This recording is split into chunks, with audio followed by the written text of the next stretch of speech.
va le faire comme ça. Toujours, toujours, toujours, toujours. Si tu commets un petit péché comme ça, tu dis, moi je les contrôle, la génération qui va suivre va aller à l'extrême. Ils vont toujours faire plus et mieux que nous. Ils vont toujours l'améliorer. Et nous devons être conscients de cela. Quel héritage est-ce que nous passons à ceux qui viennent après nous? Et finalement, Salomon a fini. Il y a toujours une question qu'on pose. Est-ce que Salomon a été sauvé? Qui s'est posé déjà cette question?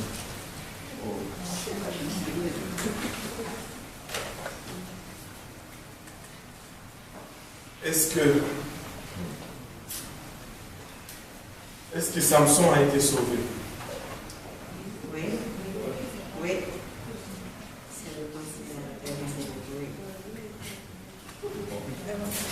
Et Salomon ne s'est pas repenti? Alors pourquoi on se pose la question pour Salomon et pas pour Samson? Vous voyez, la question est toujours celle-ci. Au fond, c'est une question à laquelle nous ne pouvons pas jamais répondre avec certitude. Tu ne peux pas dire oui ou tu ne peux pas dire non. Au fond, Dieu, quand Dieu dit ne jugez pas, c'est au fond de cela qu'il parle. Ce n'est pas, très souvent aujourd'hui on dit, oh, si je dis ça c'est un péché, oh mais non, ne jugez pas parce que Dieu a dit ne jugez pas. C'est pas ça. Un péché, je dois l'appeler, c'est un péché. Sinon, on ne va nulle part. Quand tu commets un péché, que tu es à côté, il faut qu'on te dise tu es à côté. Oh boy, deux affaires sont... Mais ce n'est pas ça, ce n'est pas un jugement. Quand je dis lui il est sauvé, lui il n'est pas sauvé, ça c'est un jugement. Parce que ça détermine la destination finale de quelqu'un.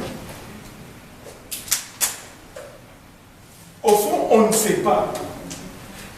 Je peux parler en langue, être baptisé, prier pour des gens, ils tombent et tout, mourir et aller à l'enfer. Oui, mais toutefois, pour nous, on est rassurés. Ah oui, et je ne dis pas qu'il faut sortir notre assurance, mais qu'est-ce qui nous rassure? C'est que nous marchons, nous essayons de marcher droit sur la ligne. Amen. Et c'est ce qui me dit, je suis sauvé. Mais, que moi je dis je suis sauvé, c'est une chose. Mais que le frère Yvan me dise, je suis sauvé, c'est une autre chose. Parce que lui ne connaît pas le fond de mon cœur. Je peux faire un bon show ici, là. Ça peut être juste un show. Et je le fais bien. Et vous croyez, oh, c'est vraiment un homme de Dieu. Mais, au fond, dans le cœur, il n'y a rien. Parce que Dieu ne regarde pas seulement les actes, il regarde la motivation. Nous regardons les actes. C'est pourquoi nous ne devons pas juger, parce que nous ne savons même pas c'est quoi la motivation. Même si tu as fait le bien, mais si ta motivation n'était pas bonne, Dieu, c'est pas bon. Tu as fait juste pour te faire voir. Et tu t'es fait voir, on t'a vu, et tu as ta récompense. Dieu n'est plus tenu à t'en donner une. C'est ça, non? Amen. Et c'est pourquoi nous ne devons pas juger. On peut dire, probablement, il y a de fortes chances où nous croyons qu'ils sont sauvés. Par exemple, quand...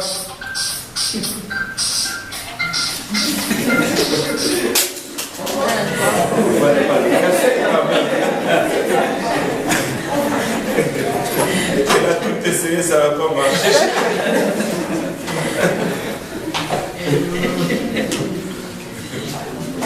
Aïe, aïe, aïe. Bon, merde.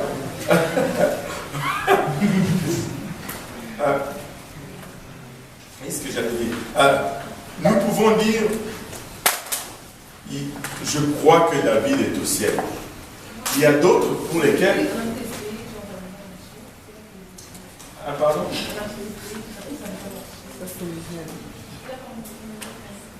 On a tout essayé?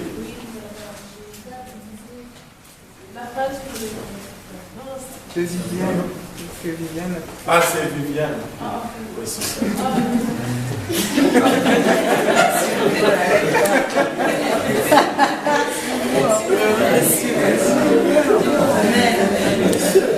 Bon.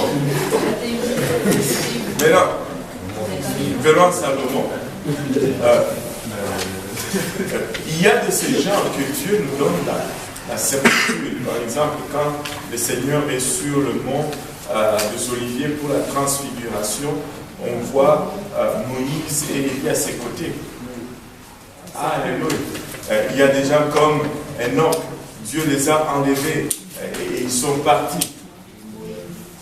Élie, ils sont montés. Abraham aussi. On appelle même, on le voit littéralement.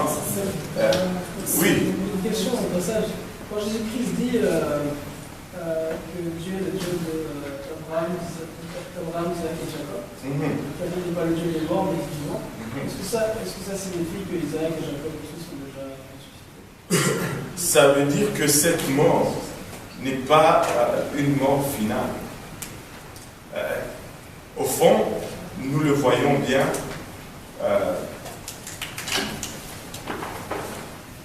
Avec Lazare et le riche, qui Abraham est bien vivant et qu'il est en train de parler.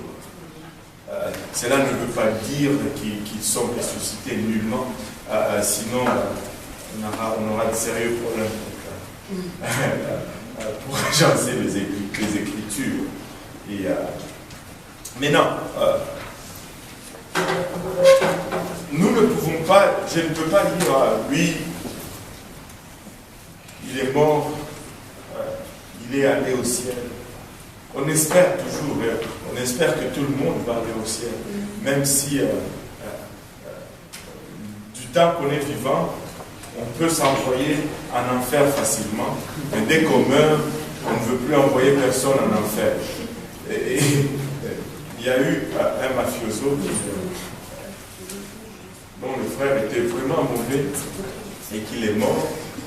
Et là, il est allé voir le prêtre, il lui donne l'argent et il lui dit, oh, il faut que tu dis que Frank est allé au ciel pendant que tu fais la messe.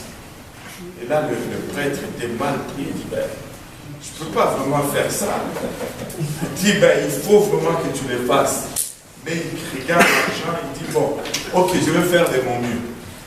Et là, ils sont allés, ils sont arrivés lors des funérailles, et le prêtre a commencé à prêcher, et puis il a commencé à donner des témoignages, l'élogie et tout, et les éloges. Il dit, ben,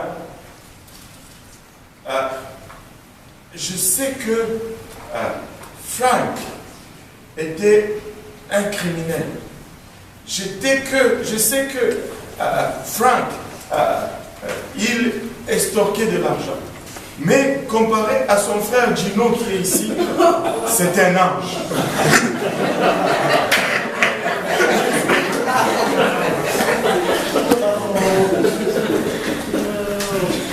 Il a fait de son mieux.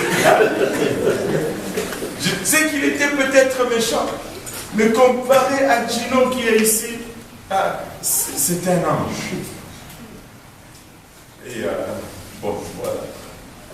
Quand quelqu'un meurt subitement, on dirait que tout le monde va au ciel. Même ceux qui ne croyaient pas en Dieu. Mais ça, ce n'est pas la réalité. La réalité est qu'il y a vraiment l'enfer. Et si nous ne le faisons pas, c'est que la parole de Dieu nous demande. Nous allons justement finir là, en enfer. Mais non. Une question. Ok, tu sais que la personne n'était pas en crise. Est-ce que tu peux dire repose en paix, les rest in peace là? Mais le repose en paix n'a vraiment pas de place. Et parce que tu ne le sais même pas. Bon, que tu le dises. Genre, souvent, les gens m'ont dit maintenant Dieu t'a appelé, maintenant tu es. Repose en paix. Nous, on dit toujours, moi ce que je dis, c'est qu'on fait toujours, quand on fait un service de funérailles, on dit toujours que là, la personne est allée rencontrer son Créateur. C'est d'une façon ou d'une autre, tu vas rencontrer ton Créateur. Mais il y a un seul Créateur. Hein? Il y a un seul Créateur. C'est Dieu. Mais c'est lui qui t'envoie en enfer.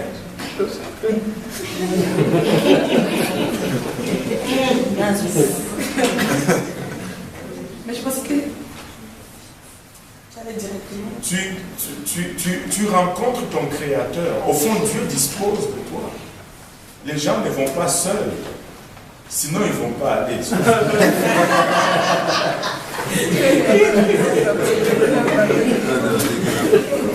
Littéralement, il y a... On ne sait pas... Si tu me demandes qu'est-ce qui se passe littéralement, on ne le sait pas. Mais il y a plusieurs choses. Il y a des gens qui ont eu de rêves ou de visions où tu vois littéralement les anges prennent les gens qui meurent et ils vont les jeter en enfer. Et quand il te décrit cela, il te dit, ben, c'est vraiment, on les jette dans une espèce de puits et qui n'a pas de fond. Et ça, il y a un peu de vérité là-dedans. Parce que l'enfer, il y a tellement de choses qu'on dit qui ne sont pas, qui sont tellement erronées. Des blagues qui ne sont même pas drôles. Les gens disent, oh, si tu vas au ciel, ça va être plate. Moi, je vais aller en enfer, c'est là où il y aura tous les musiciens, on va avoir du fun. Écoute, premièrement, l'enfer, tu vas être dans l'isolation. Tu es isolé. Ce n'est pas qu'on est ensemble là et on est en train de se voir. La seule chose que tu vois, plutôt que tu entends, c'est les cris d'horreur et de détresse des autres, d'agonie des autres. Et l'enfer, c'est une place de tourment. C'est une place de tourment. C'est-à-dire que tu ressens tous les désirs, tous les besoins et tu n'arrives pas à les satisfaire. Tu as faim, mais il n'y a pas de satisfaction. Tu as soif, il n'y a pas de satisfaction. Tu sens que tu brûles, il n'y a pas de satisfaction. Tu sens que tu grattes et il n'y a pas de soulagement. Toutes les vices, tu les ressens là-dedans. Mais tu n'as pas de soulagement. La fatigue te frappe, mais tu n'as pas de repos. Personne ne va aller là-bas. Faut que personne ne va aller. Je vous avais déjà raconté l'histoire des chambres de l'enfer, dans lequel il y avait, on dit, plusieurs chambres, et chaque chambre avait le nom d'un pays, et chaque chambre avait une torture particulière. Et tu voyais tous les différents pays, les tortures étaient là. Il n'y avait personne qui attendait en file. Et quand tu vois la chambre du Congo, tout le monde, beaucoup de gens qui attendent à la porte. Et là, c'est ce type qui vient d'arriver là, il dit, mais, parce qu'on lui dit, tu as le choix de choisir la torture que tu veux, en choisissant la chambre. Et il dit, mais qu'est-ce qui se passe ici? Pourquoi tout le monde est là? Il dit, ben, c'est quoi la torture là-dedans? Il dit, c'est la chaise électrique. Il dit, mais pourquoi tout le monde est là. C'est parce que c'est le Congo. Le courant est tout le temps parti.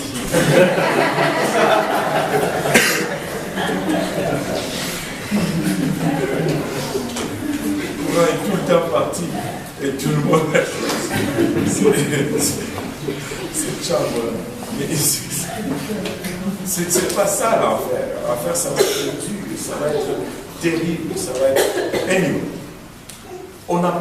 ce n'est pas notre place. Ça ne devrait même pas être une question. Moi, quand souvent les gens me demandent est-ce que tel est sauvé, tu crois que tel est sauvé? Je ne sais pas. Je ne sais pas. Point final. Ça appartient à Dieu. C'est Dieu qui va décider. C'est pas mon appel. C'est pas ma responsabilité. C'est au-delà de mes capacités. Je ne sais pas. Je ne sais pas. Mais tout ce que je sais, c'est que si tu veux aller au ciel, il y a de ces choses que tu dois faire. Amen. Et si au départ tu ne les fais pas, ben, les chances que tu y arrives sont nulles. Des personnes qui disent jusqu'au lit de l'amour à la télé, il accepte Jésus. Est-ce que ces gens-là ne sont pas? Encore là, c'est comme je l'ai dit, je ne sais pas. Dans ce sens que ce n'est pas la question au fond est mal posée. Quand on vous met dans une boîte comme ça, il ne faut pas accepter d'être dans cette boîte-là pour répondre à cette question. Est-ce que la vie de cette personne se résume seulement à ce moment-là sur le lit d'hôpital? Si tout le long de sa vie, Dieu lui a parlé, il a refusé, ça ne va pas, est-ce que ça ne va pas rentrer en compte? Je ne sais pas. C'est très simpliste.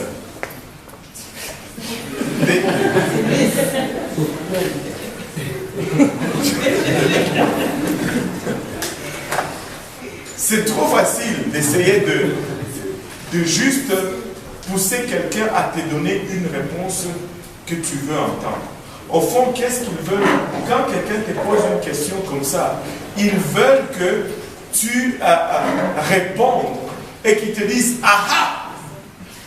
Tu mets quelqu'un en enfer ou « Ah ah !» tu mets quelqu'un au ciel, tu es en train de juger au fond. Ce n'est pas ton travail, laisse tomber. Dis « Qui suis-je » Je peux te dire aujourd'hui tu vas au ciel et puis tu meurs, tu vas en enfer. Et puis tu vas être fâché. Tout comme je peux te dire aujourd'hui, tu vas au ciel, tu vas en enfer et puis tu te retrouves au ciel et puis tu te dis, mais celui-là, il ne connaissait rien, il n'y avait aucune idée du tout. Ce n'est pas ma responsabilité, je ne ressens aucune responsabilité de confirmer que quelqu'un est au ciel ou que quelqu'un est en enfer. Mais, quant à ce qui concerne ce que nous devons faire pour aller au ciel, ça c'est notre responsabilité. Ça c'est notre responsabilité. Nous devons le déclarer tout. Tu dois te repentir de tes péchés. Tu dois te faire baptiser au nom de Jésus-Christ. Tu dois être rempli du Saint-Esprit. Tu dois mener une vie de sainteté jusqu'à la fin pour que tu espères que tu sois éligible au ciel. Et c'est une marche jusqu'à ce que nous arrivons à la fin. Amen. Amen. Mais après, quand les dés sont jetés, c'est fini. On ne peut pas le savoir. La Bible nous dit l'arbre qui tombe demeure dans la position qu'elle est tombée. C'est fini. Le temps qu'on a, le moment où on a la chance de changer quoi que ce soit, c'est maintenant. Ce n'est pas après. Après, anyway, notre avis ne compte même pas. N'a aucun poids. Amen. Non, ne dites pas, quand quelqu'un te dit, ah, est-ce que tel qui a fait ceci, qui a fait ceci, est-ce qu'il est allé au ciel, qu'est-ce qui lui arrive? Je ne sais pas. Je ne sais vraiment pas. Parce que je ne sais pas. Je n'ai pas tous les données de sa vie. Même si j'avais tous les données de sa vie, je n'ai pas la motivation. C'est parce qu'il y a une madame qui était à l'hôpital et puis durant sa mort là, et puis ses enfants étaient autour d'elle et puis elle a dit, elle s'était acceptée Christ à l'hôpital. Et puis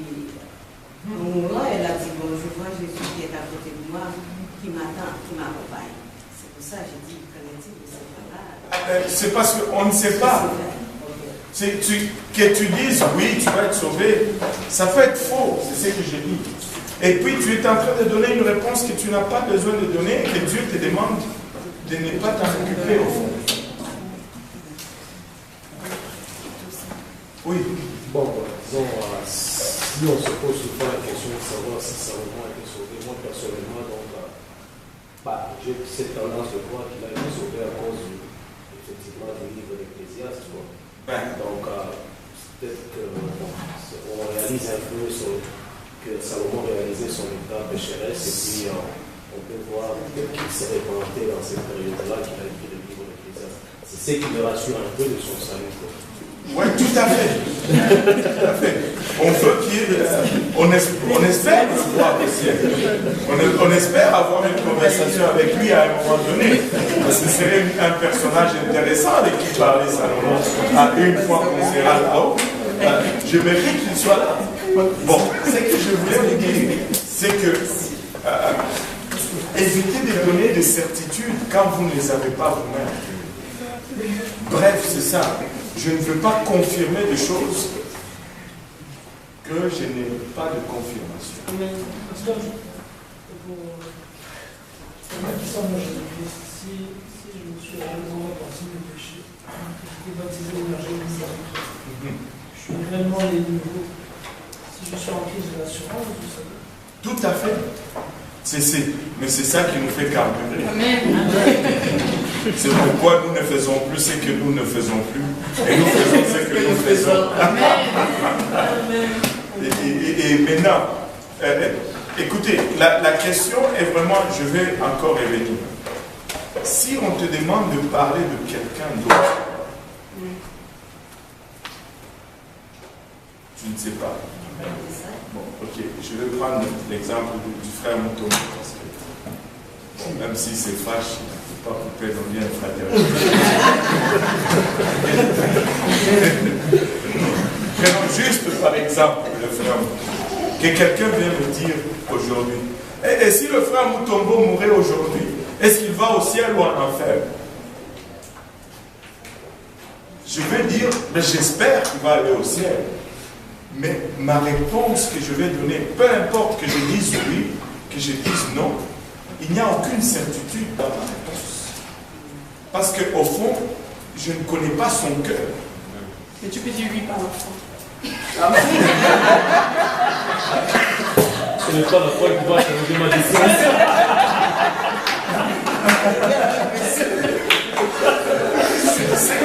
Ce que je veux dire, c'est ceci. Il est entre les mains de Dieu et on fait confiance en Dieu. On voit qu'il a mené une vie chrétienne et son sort est entre les mains de Dieu. Ben, il y a par exemple, les témoins de Jéhovah vont dire qu'il va aller en enfer, par exemple. Amen. Amen. Parce qu'il n'a pas marché selon leur témoignage.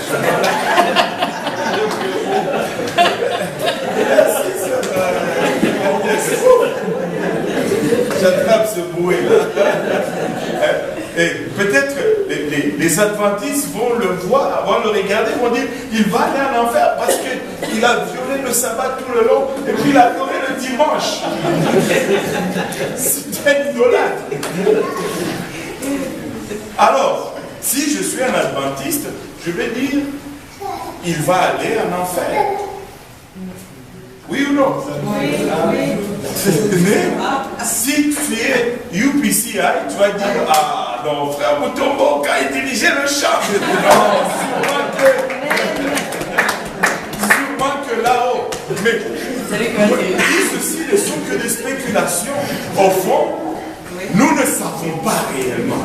Mais il faut accepter des fois, quand tu ne sais pas, des fois tu acceptes que tu ne sais pas.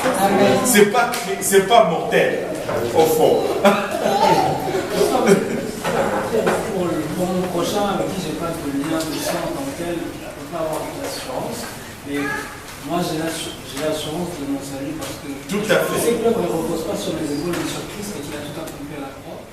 Et après, si demain matin on m'appelle, on me dit que la petite soeur Kétia est morte dans un accident de voiture, que j'ai j'ai cette foi-là à cause de la parole, qu'un jour sa mort, elle se sera repentie et qu'elle aura placé sa foi en Christ. L'Écriture dit crois en Jésus, ça serait toute ta famille.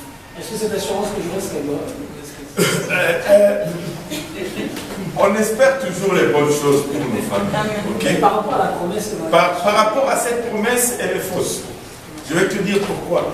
Parce qu'il dit crois dans le Seigneur Jésus-Christ et tu seras sauvé, toi et ta famille. Sinon, c'est automatiquement, presque toutes les familles seraient sauvées. Parce qu'il y a beaucoup qui croient déjà. Mais non.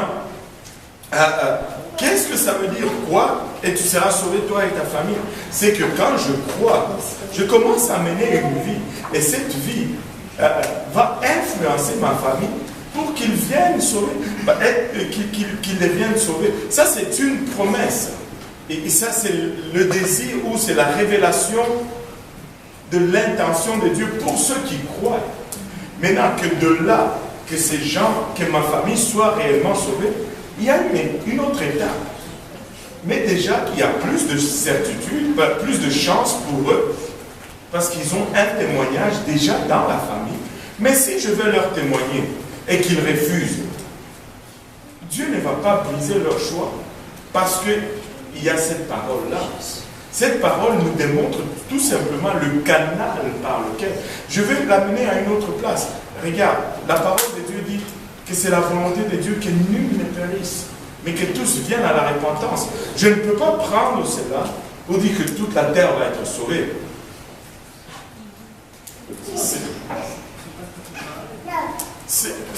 Moi, je le vois de la même façon, parce que c'est une révélation de l'intention de Dieu. Maintenant, quand il dit cela, c'est Acte 16.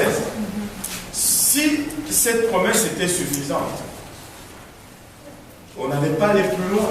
Mais quand tu vois l'application de cette promesse, premièrement, il était chef de famille. Et deuxièmement, il a conduit toute sa famille dans sa croyance. La Bible nous dit que toute sa famille a été baptisée, lui et sa famille, le soir même. Le soir même.